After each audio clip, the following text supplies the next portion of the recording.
Welcome to the Australian Embassy in Lisbon. I'm Anne Plunkett, the Ambassador, and this embassy in Portugal is also accredited to the West African countries of Santo Príncipe and Cabo Verde, and we also have responsibility for Guinea-Bissau. Please come in.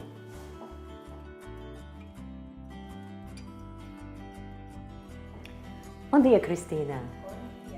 Cristina works as our receptionist but also as our consular and passports officer, and she conducts our passports interviews in the interview room over there to your right.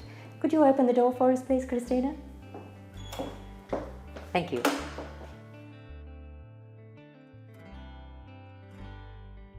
Good morning, Carmen. Carmen has a range of duties which include being the personal assistant to the ambassador, as well as that she does the public diplomacy work and some political and economic reporting as well. It's a very busy job and I'm grateful that she's here. Good morning, Carmen. Rachel Cunliffe is the second secretary and consul here in the embassy, posted from Australia.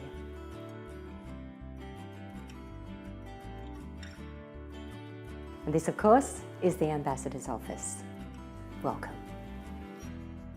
Australia first had an embassy in Portugal, I think around 1969, and we reopened in 2000. So we've been back here on the Avenida de Liberdade since for the last 15 years.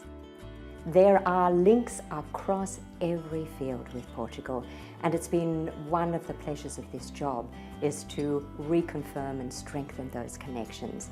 So that, for example, this year we had the Treasure Ships exhibition, which celebrated the age of discoveries, the age of spices.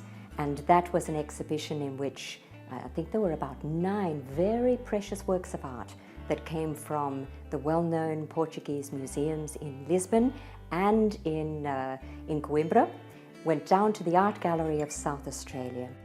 That was, I think, a perfect illustration of the connections between us that are both historical and contemporary. Timor-Leste is a perfect example of our close working relationship with Portugal. Over the last 15 years, we have worked ever more closely together on the ground in Timor-Leste, in our particular areas of expertise, as also in Portugal and in Canberra at the policy level. Particularly over the last 4 or 5 years, we've all been affected by the global economic crisis. And it has hit Portugal particularly hard. That had an impact on the volume of trade between our two countries. But I'm very pleased to say that that's recovering and that we're making particular efforts in this mission, and the Portuguese embassy in Canberra is also doing the same, to strengthen the trade and investment connections between our two countries, to grow that part of the relationship. Of course, Portugal is an early member of the EU and a founding member of NATO. We have a lot of shared common values. Portugal is part of the story of our relationship with the EU as a whole, and the EU as a whole is the world's biggest economy.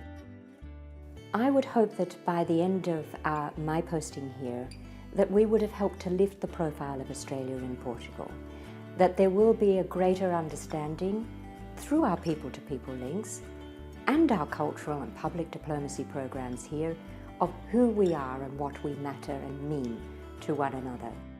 Part of what I'd like to achieve by the end of this posting is to make sure that there is equally investment going from Portugal into Australia and trade and opportunities for our business people in Portugal. We were very pleased in terms of the people-to-people links to have the work and holiday visa arrangement scheme signed last year and brought into effect in November. And since then, we've had, in the first year of its operation, about 70 visas issued to young Portuguese to go to Australia, and another 75 so far this year. In addition to that, we've been very pleased to see that there is an increasing number of young Australians, no, all Australians, who are visiting Portugal. Up to now, I think almost 40,000 young people coming here to see this beautiful country. The Australian Embassy in Portugal also has accreditation that is, the ambassador has accreditation to 3 West African countries which are members of the community of Portuguese-speaking countries. And that is Cape Verde, São Tomé e Príncipe, and I have agrément from Guinea-Bissau.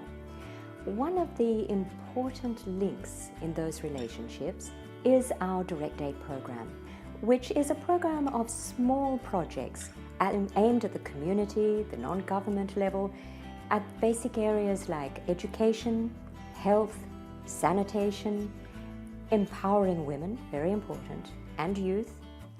It's also about income generating and supporting efforts to enable people to operate as full citizens in the economy, in the society. We've given about 393,000 euros to the 3 countries over the last few years.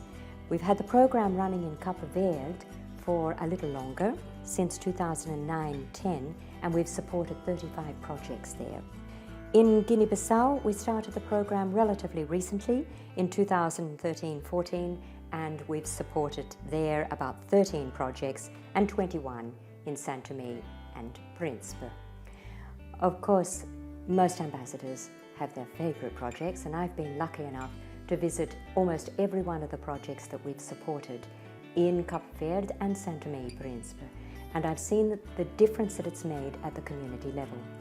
We've done everything from supporting sporting projects which aim to bring unemployed youth or disadvantaged youth back into the mainstream with incentives to attend school.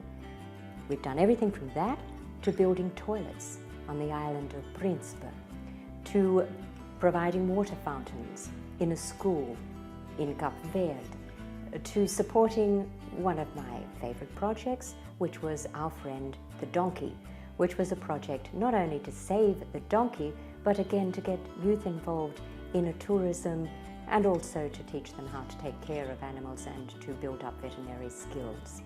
We've got more to do, but we've got quite a lot to build on.